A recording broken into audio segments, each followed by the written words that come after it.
নরসিংদীর মাধবদীতে কিশোরীকে ধর্ষণের পর বাবার সামনে থেকে মেয়েকে ছিনিয়ে নিয়ে হত্যার ঘটনায় 5 জনকে গ্রেফতার করা হয়েছে। এরই মধ্যে ঘটনাস্থল পরিদর্শন করেছেন ঢাকা রেঞ্জের ডিআইজি। কথা বলেছেন ভুক্তভোগী পরিবারের সাথে। নরসিংদী প্রতিনিধি লক্ষণ বর্মনের তথ্য ও ছবিতে নাজমুল নিশানের ডেস্ক রিপোর্ট। নরসিংদীর মাধবদীতে ধর্ষণের ঘটনা ধামাচাপা দিতে ধর্ষণের শিকার কিশোরী আমেনাকে বাবার কাছ থেকে ছিনিয়ে নিয়ে হত্যা করে পালিয়ে যায় ঘাতকরা। বৃহস্পতিবার একটি ফসলি জমির পাশ থেকে উদ্ধার করা হয় তার লাশ। স্থানীয়রা জানায়, সপ্তাহ দুয়েক আগে স্থানীয় বখাটে নুরার নেতৃত্বে মোট 6 জন আমেনাকে সংঘবদ্ধভাবে ধর্ষণ করে। অভিযোগ উঠেছে, অপরাধীর সাথে রফাদফা করে মোটা অঙ্কের অর্থ আত্মসাৎ করে এবং কোনো বিচার না করেই ঘটনাটি ধামাচাপা দেন স্থানীয় ইউপি মেম্বার। পাশাপাশি ধর্ষিতার পরিবারকে গ্রাম ছাড়তে চাপ প্রয়োগ করেন। আল্লাহকে যারা এই কাজ করছে, যারা করে নাই, যে ইয়ে করছে নাকি সবাই যারা ঘুষ খেয়েছে ফাঁসি চাই, আমরা সব ফাঁসি।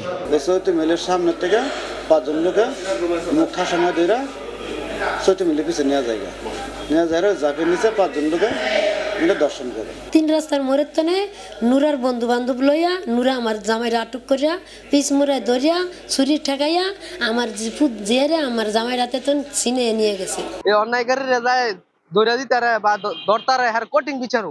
বৃহস্পতিবার দিবাগত রাতে নিহত কিশোরীর মা ফাহিমা বেগম বাদী হয়ে নুরাসহ 9 জনকে আসামি করে মাধবদী থানায় মামলা করেন। এরপর সকাল অবধি বিভিন্ন স্থানে অভিযান চালিয়ে মোট 5 জনকে গ্রেপ্তার করে পুলিশ। এরই মধ্যে ঢাকা রেঞ্জের ডিআইজি রেজাউল করিম মল্লিক ঘটনাস্থল ও মাধবদী থানা পরিদর্শন করে বলেন, মূল অভিযুক্ত নুরাসহ বাকিদের গ্রেপ্তারের চেষ্টা চলছে। আজকে আমরা পিও ভিজিটে গিয়েছিলাম। পিও ভিজিটে যাওয়ার পরে সেখানেও পরিবারের তার বাবা মার সাথে কথা হয়েছে, ভাইয়ের সাথে কথা হয়েছে, তারা বিস্তারিত বলেছে। গত রাত থেকে আমাদের অভিযান চলছে। এই মুহূর্তে একটি টিম ঢাকার বাইরে অবস্থান করছে।